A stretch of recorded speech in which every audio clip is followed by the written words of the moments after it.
Welcome to the Sales Lead Dog Podcast, hosted by CRM technology and sales process expert Christopher Smith, talking with sales leaders that have separated themselves from the rest of the pack. Listen to find out how the best of the best achieve success with their team and CRM technology. And remember, unless you are the lead dog, the view never changes. Welcome to Sales Lead Dog. Today, I have joining us on the podcast, Sandy Ellis of Activus Connect. Sandy, welcome to Sales Lead Dog. Thank you, Chris. It's great to be a part of the pack. That's right. I'm excited to have you as part of the pack. Sandy, tell us about your current role in Activus Connect. Wow. I'm glad that we get a start there because I recently joined the organization as the Chief Revenue Officer. And it was a journey and a lot of conversations and discovery around Activus Connect on whether that was the next step that I wanted to take in my career journey. And I had the opportunity to really get behind the scenes of what makes that company so special. And the more that I learned, the more that I was intrigued and wanted to learn more. And then that advanced into wanting to be a part of the leadership team as they go through really an aggressive part of their growth strategy. Specifically, what really drew me to Activus Connect is when you just boil it all down, they're really good stewards on behalf of not only their employees, which we call ambassadors, but also with their clients and their customers and the local communities in which our employees work, our ambassadors work. You know, when you look at those three foundational pillars, it just creates some amazing outcomes. And those outcomes include having 100% of the client portfolio being promoters of the brand. That's unheard of in the service delivery business. Yeah, that's amazing. Yeah. And then in addition to that, 3 years into our journey as a company, and we've won Great Place to Work 2 years running. 93% of our employees say it's a great place to work. Yeah. Another unheard of statistic in the service delivery world. So those were very intriguing components, and I wanted to learn more and be a part of that. That really speaks to your culture, which I think is an often overlooked component of leadership. You know, I know people talk about, oh, we have a great culture and all that, but to actually execute and create a great culture, that's totally different. Could you talk a little bit more about how your strategy around executing and creating that culture? Yeah, absolutely. Activus Connect was founded as a 100% work from home service provider. So we're 3 years into it. We've been in that model, and that is the model and will always be the model of the organization. We were already there. That's how the company was founded. Because we founded that model, we were able to create what we call Smart Virtual. And that's a set of technologies, processes, and people that lead to that consistent delivery of service. So I mentioned earlier, 100% of our clients are promoters for our brand. It's because we're able to deliver a high quality of service consistently. And we do that through that Smart Virtual platform. So having all of those components work together by design, it gives us that consistent outcome. And we, for example, are able to tap into a workforce that are in their late 30s, early 40s. They have 10 plus years of customer service experience, and that they're at a point in their life where they want to work from home, but really still be able to provide at a high level. And that either being as an ambassador or within one of the support roles within our organization or as a leader. Yeah, that's great. You know, my workforce is 100% remote, has also been that way from day one. And we've used that as a tool to recruit really incredibly talented people. Are you guys leveraging that? It sounds like you guys are really leveraging that as a terrific, I don't want to say hook, but as an enticement to attract those people. Yeah, absolutely. It's really interesting that we're hearing a lot from not only our existing clients, but prospective clients, that it is just a really tough environment to hire and maintain employees right now. And we simply aren't seeing that. We are able to not only exceed all of our fill rates, but we're able to attract from across the United States. We're primarily domestic in the United States and Puerto Rico, and we're able to attract and design our support structure on behalf of what the client needs based on both geography as well as skills, and tap into the millions of Americans that want to be able to work from home and have chosen to do that. It's not for everyone, but there are millions of people out there that it works very well for. Yeah, that's awesome. What are the three things, looking back over your career, the three things that have really contributed to your success? I love that question. I love that question because I think as soon as you can really tap into who you are as a person, your God-given talents, and you understand what those are, and you're able to understand what energizes you, then you can start mapping out and designing what your life looks like. And of course, you have to be able to pivot and transition along the way, because we all know that the life journey is not a straight line. There's many twists and turns and bends, but each one of those are an opportunity to learn something new, to expand your network, and to open up another opportunity or another area that you may not have considered without that journey. So one, really understanding who you are as an individual and being in tune with that. And the second part of that, or second component, is designing your life and what energizes you. I look forward to going to work because I know what I'm going to do means something to those that I'm working with and for. And also it's fun. I'm having fun. And I've always been very fortunate that the job that I'm in, I've always thought is the best job that I've had. So as I continue to add experiences and skills, I'm able to just build on that. And when I start losing personally, I start losing that energy or that enthusiasm. I need to be in tune with my own internal compass that it's telling me it's probably time to make a change. Yeah. And then I would say the third thing is I learned early in my career to extend grace and accept grace, give myself that. So from a standpoint of everything does not go as planned, life is messy, things happen, but being able to know that the complexities of life and the people that you're working with and influencing, and being able to get to a human level with individuals and help them be successful, whether it's on your team or somewhere else, that just leads a lot of opportunity for great things to happen, not only for me personally, but those that I have the opportunity to influence. That's great. I love that answer. What a terrific answer. It tells us a lot about who you are as a person. Thank you. That's awesome. How'd you get your start in sales? Probably not the common way. So I actually started in operations. I fell in love with the service industry and the customer experience more than a couple of decades ago. Let's just leave it at that. And on the operational side, I was a leader for an internal contact center for a financial services company.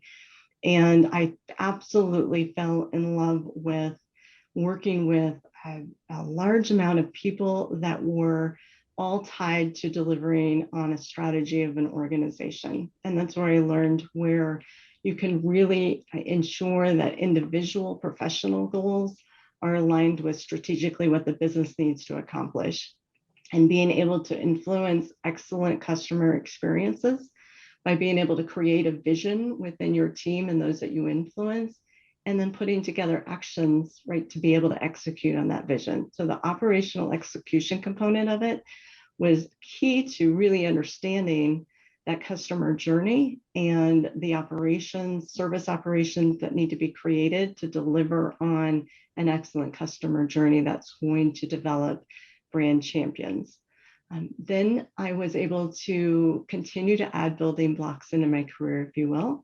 And I went from a financial services client to the BPO world, business process outsourcing, and ran operations across North America, from across many sites for many different clients.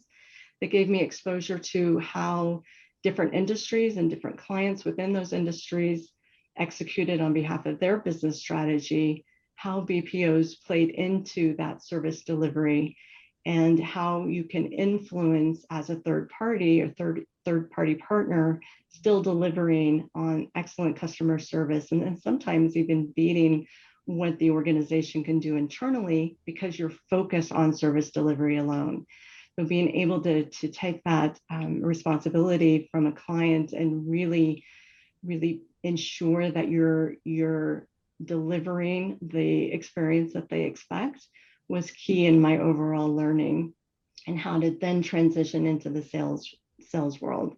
So as a sales leader, then I started supporting a portfolio of existing clients within a multi-billion-dollar global BPO, and being able to grow that revenue base based on trusted relationships, right? Knowing that I knew their business, and if I didn't know it, I would learn it and provide opportunities on how we could even improve it based on the experience and exposure that in that particular world you get, the unique exposure to many clients across many different industries. So being able to share some of those best practices, if you will, that work well to deliver the outcomes that your clients are looking for. And then one more building block, being able to add, the integrated growth marketing and brand strategies in my current role as Chief Revenue Officer for Activus Connect, on top of the sales and operational discipline. Yeah, that I would imagine, a lot of the CROs I talk with, they follow the more traditional route of coming from sales, progressing from a VP of sales into CRO.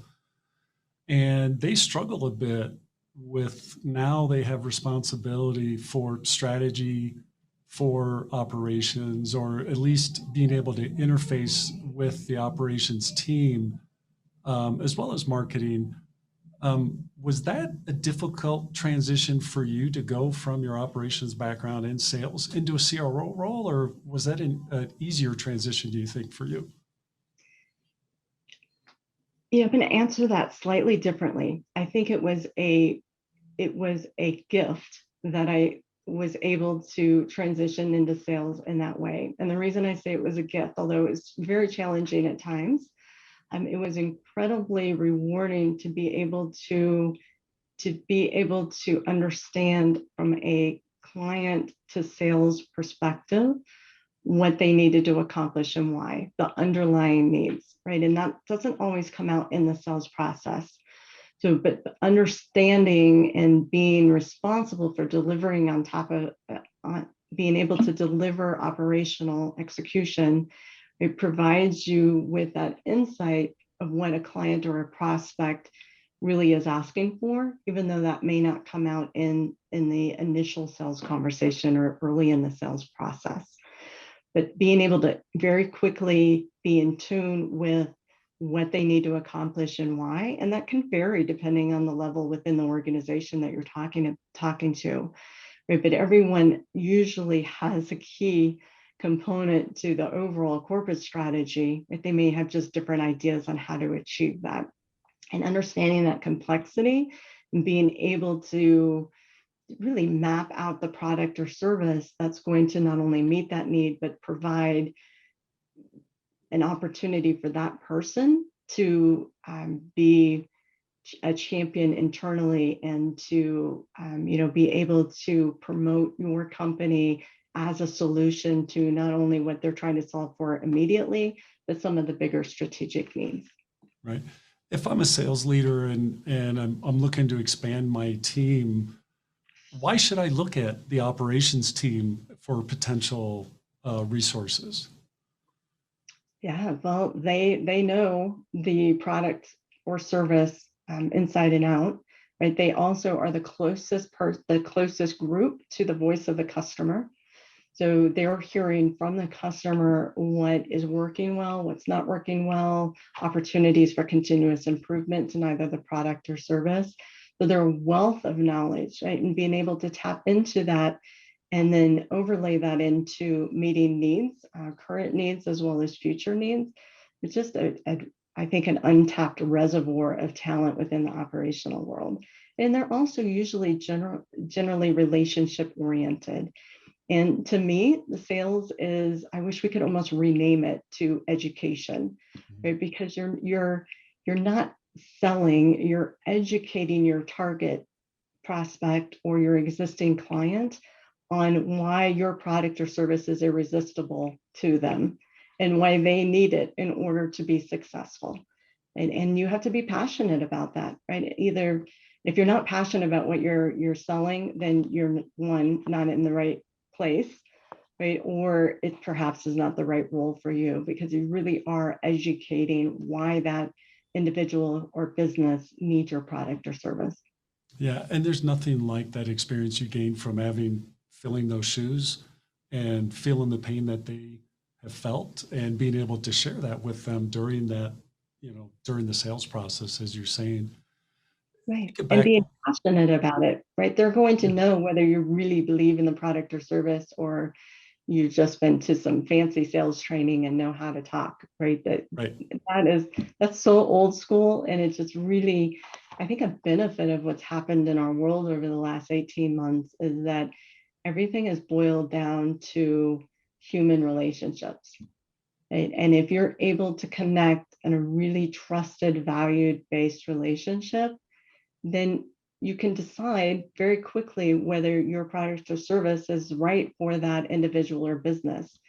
And if it's not, your network is expanded and you move on. But if it's a right fit, then you can articulate why it's the right fit and why it will help that individual with accomplishing what they need to accomplish.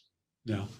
Thinking back over your sales career, do you have a funny or crazy story that you can share with us? Well, I think there's an unwritten rule that, as I was just mentioning, when you're with clients or prospects, it really does come down to a human relationship, right? So there can there can be some crazy things that happen when you're traveling around the world with prospects or clients. So I'm going to go the safe route. And I'm going to share with you a really recent experience that I had that was a little surprising, but it just reinforced to me that you have to be real and authentic throughout your life and your personal life, your professional life really have, at least in my case, become interwoven.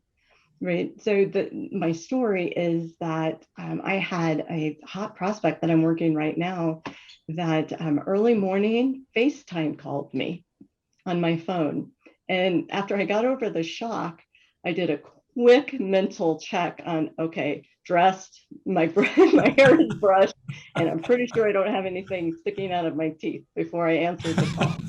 Okay, but after I went through that like a mental checklist and ended up having a great productive conversation based on his channel of choice at early morning. He was on the East Coast and I wasn't, but it all worked out. But it was surprising. That was my first time that a prospect ever actually FaceTimed me. Oh yeah, I've never heard of that. That's crazy. Oh man, that's like because you think FaceTime, it's like someone in your family or a close friend. I would Yeah, never think of a business prospect, especially a sales prospect, hitting you up on FaceTime. yeah. It was surprising, but it just reinforced to Oh me yeah, that everything is blended now. yes, It's relationship based, yep, whether you're talking to a family friend or prospective client in my case. yeah, yeah. And that also demonstrates a level of comfort that they must have with you personally to say, hey, I'm gonna reach out and just say, hey, let's talk. Yeah, yeah, it worked out well, and it was past 6:30, so I'd had a cup of coffee and I could actually articulate in sentences, but it was good. Oh yeah, yeah, wow. Um, Transitioning to talk about sales leadership, um, what advice do you have for someone who's just in their first sales leadership role?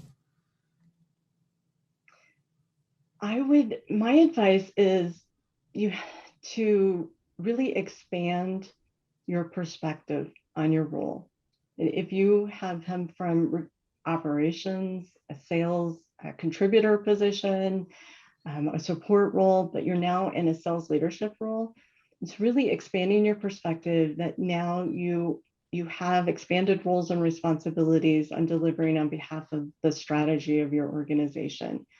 And in almost every situation, actually, I can't think of one where this isn't true, that in a sales leadership role, you are really responsible for protecting jobs and creating jobs, whether it be within your own organization or on behalf of your clients.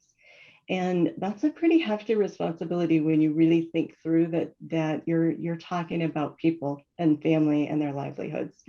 Right? And that in your role as a leader, to be able to create a strategy and influence those that are within your team to be able to execute on that strategy. And that comes down to personal relationships with them and understanding with each team member, understanding where their skills are and how as a leader you can help them to develop skills, give them additional exposure, and give them opportunities to shine. Yeah. Right? You're only as successful as your team. Yeah. Is there something you wish you would have been taught when you accepted your first sales leadership role? We touched on this, but I think I wish I would have known much earlier in my career that you don't have to segment your life. And what I mean by that is that I used to really pride myself, almost embarrassingly so, that when I was at work, I was all professional. It was all work, right? And when I was at home with my family, it was all mom, wife, sister, daughter time, right? It was, and I kept them separate. Whereas I wish I would have learned the power of just being human and having those connections and being focused and intentional with whatever you're in at the moment, but not keeping everything separate. I think I spent a lot of unnecessary time and energy and probably self-induced stress in trying to keep things segmented within my life. So as a leader, regardless if it's in sales or anything else, I think it's important to learn that life is intermingled, right? And being able to figure out how to embrace that and build upon it versus fighting it will save you a lot of angst. You have to be vulnerable to do that too. You have to open yourself up a bit and say, hey, I'm human. I have stuff that's happening in my world. Yeah, and that's interesting that you mentioned that because I reconnected with a colleague and leader that I hadn't spoken to in over 10 years. And she shared with me a story of when she first met me. She was a human resource director, and she was actually interviewing for me for a position. And the interview was running late. And I shared with her at that time that, I needed to end our conversation because it was now my family time. And and offered to follow up and have an additional conversation. I don't recall that at all, but she says that she still uses that as an example in her world today of just really understanding what's important at the moment and being clear on your priorities, but willing to set boundaries, right? So I just share that with you because it was interesting as you advance in your career that it's a wonderful time when you have individuals that you've worked with in the past that are willing to share those stories. Oh yeah, and it also, you have to be brave enough to set those boundaries and stick to them, which can be tough at times. But I think it's really important to maintaining that balance in your life overall. Right. And I must have done something right because I did get that position. That's how we developed the relationship. So. Yeah, that's good. What were some of the mistakes you made early on in your career as a sales leader?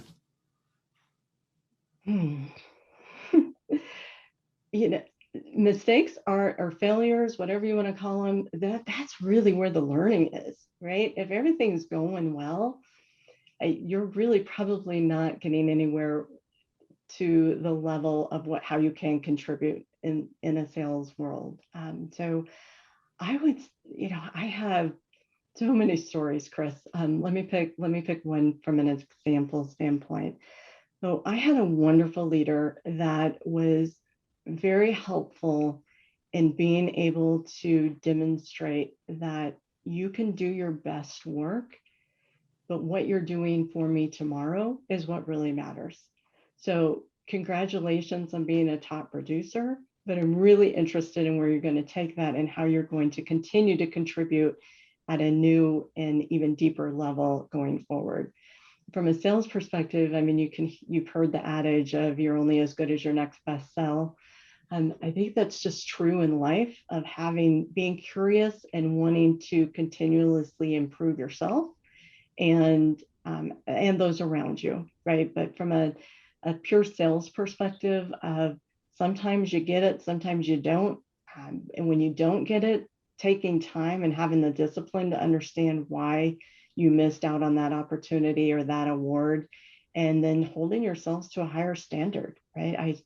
I believe in the art of possible and setting really high expectations. And then once you reach it, look for another mountain to climb. Yeah, yeah. When you were searching, you've mentioned that, you felt really strongly when you took this current role. What were the things that you were looking for when you came into this current role that made, or convinced you that this is the fit for me? Well, it brought the different components of my career that I have absolutely loved all together into one role, and gave me an opportunity to work with a really talented group of executives that also have various experiences that they bring to the table. But we all have the same common mission of wanting to reinvent the service delivery world in the United States as a career versus something that someone does in between jobs. And we're able to do that because, as I mentioned earlier, we're tapping into a much more mature and experienced workforce that chooses to do this work. And that is a conscious choice that they are making, and they take pride in creating relationships and every connection that they have with their clients' customers. To be a part of that and helping set the stage to continue to grow the business and scale the business with keeping what makes us special intact was very intriguing to me. And I'm just very humbled and honored to be a part of the team that's doing that. Have you ever gone in for an interview and had just red flags? What are those red flags that say this isn't the right role for me as a sales leader? Yeah.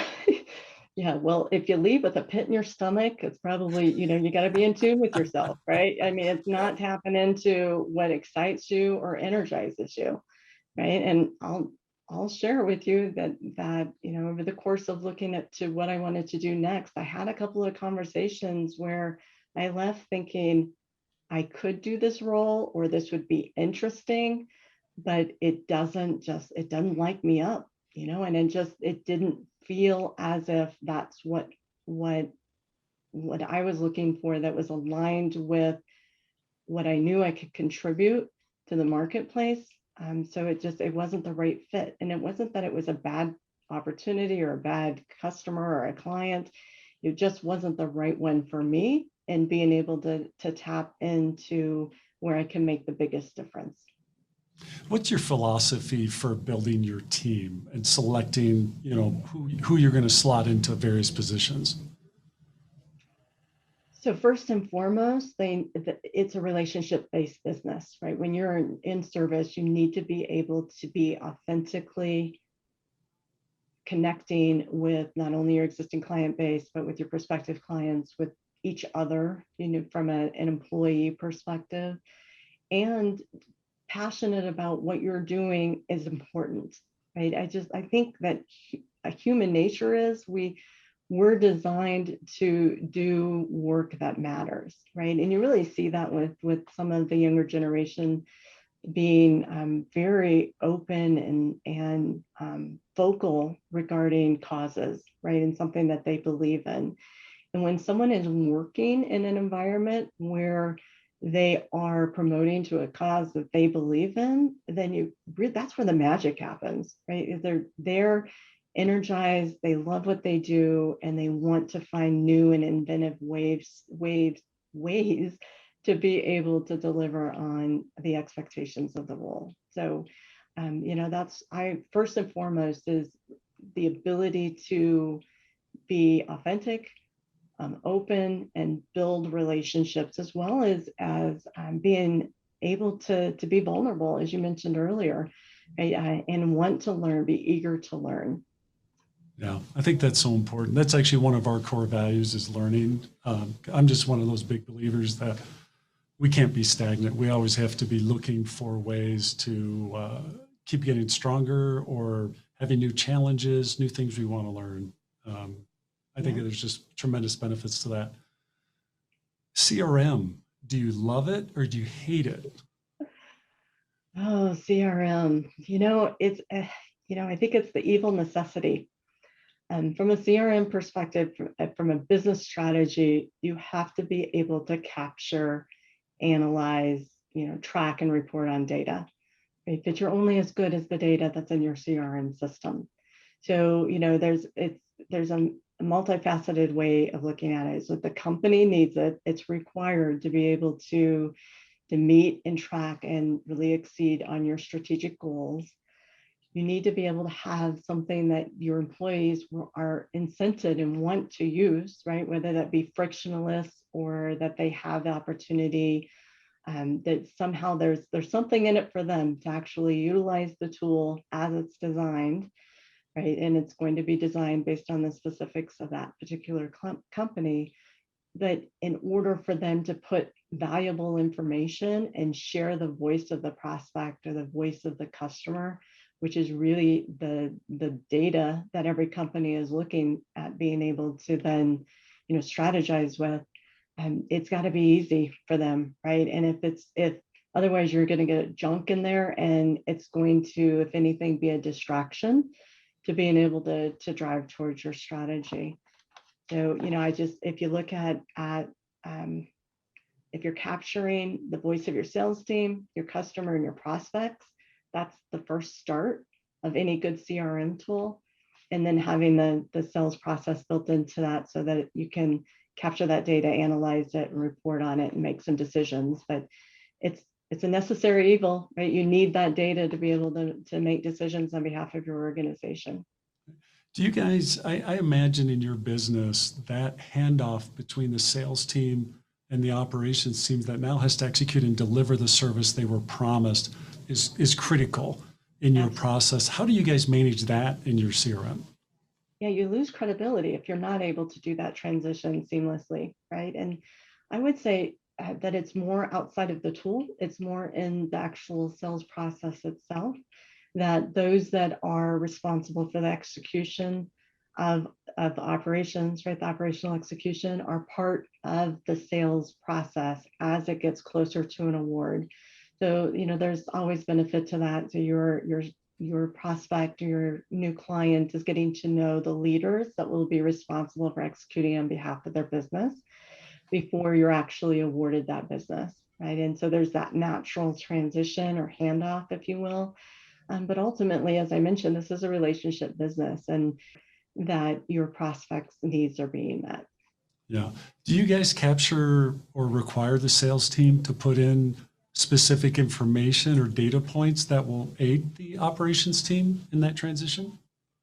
Yes, we absolutely do, right? It's very important to understand the strategy of the client and the underlying needs, as we were talking about earlier, of why they're adding your product or service, right? And so that the entire team is designed to support execution of why they hired us to begin with. So yes, that does flow through, and it's more from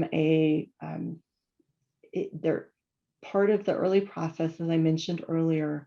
But in addition to that, there's more of kind of briefings, if you will, versus going to a tool and looking at that information. That's always available, but that's more of a resource. Right. Back to a relationship business. So it's, communications and setting those expectations early, and then capturing them through how we've defined our scorecards. As an example, are we consistently delivering on behalf of our clients as defined by that particular client engagement? Yeah. Do you guys have a strategy around data analytics in your CRM and capturing key metrics? Could you talk about that a bit? Yeah. Yes. So yes and yes. From an analytics standpoint, it's really in the service delivery. It can take on several different perspectives. Our clients are always curious on what their customers are saying. As I was mentioning earlier, from a service standpoint, we have the honor of being able to speak to their customer base or prospective customers and being able to capture that information and then be able to trend it and share that back to our clients is very important. And the more that you can use data analytics to do that versus, the old way of logging in a CRM system or drop downs that kind of classify it in the right area, but it's not the true voice of the customer. So that's very, very key there. And then that really flows through to, as I was mentioning earlier, voice of your employee base, right? So what are the employees saying that you want to capture, because they have the opportunity of, if a process is broken or something is taking away from or a negative impact to the customer experience, what is that, why? And they usually have the best recommendations on how to resolve it, right? So being able to capture that as well. So there's so many different ways to look at it, but it all comes back to having the ability to capture that data, right? And hopefully you can do that through technology. But even if you don't have technology deployed, I would just challenge every organization to track it some way, because that's the pot of gold at the end of the rainbow, right? Your customers are telling you what they need. Yeah, you're the first person that said that on the podcast or answered that question that way. And I think that's incredibly insightful, that a lot of people miss out. When you design a process, everyone designs for the ideal scenario, but life is not the ideal scenario. Stuff happens, and you need to be able to capture that information when that does happen, because if it keeps happening over and over again, guess what? We need to redesign our process to deal with that. Exactly. And so that we can handle it seamlessly, instead of the frontline staff figuring out, well, I still have to get my work done. What do I need to do to get it out the door? And pretty soon you've got all these workarounds in place. Yeah, that's terrific insight for people. We are unfortunately at our time here on Sales Lead Dog. Sandy, I really appreciate you coming on the show. If people want to reach out and connect with you personally, or if they want to learn more about Activus, what's the best way for them to do that? Yes, I would love to continue the conversation with anyone who wants to reach out to me directly. That's sandy.ellis@activusconnect.com is my email. And then I'm also active on LinkedIn. So please reach out. That's awesome. And we'll have all that information in the show notes. So if you like the episode, please give us a good, like and subscribe. And we appreciate all the support you guys give us here on Sales Lead Dog. Sandy, thank you so much for coming on the show. It's been great. Oh, I had fun talking about subjects I'm passionate about. So thank you. I appreciate the opportunity, Chris. As we end this discussion on Sales Lead Dog, be sure to subscribe to catch all our episodes. On social media, follow us on LinkedIn, Facebook, and Instagram. Watch the videos on YouTube, and you can also find our episodes on our website at impellercrm.com/Sales Lead Dog. Sales Lead Dog is supported by Impeller CRM, delivering objectively better CRM for business, guaranteed.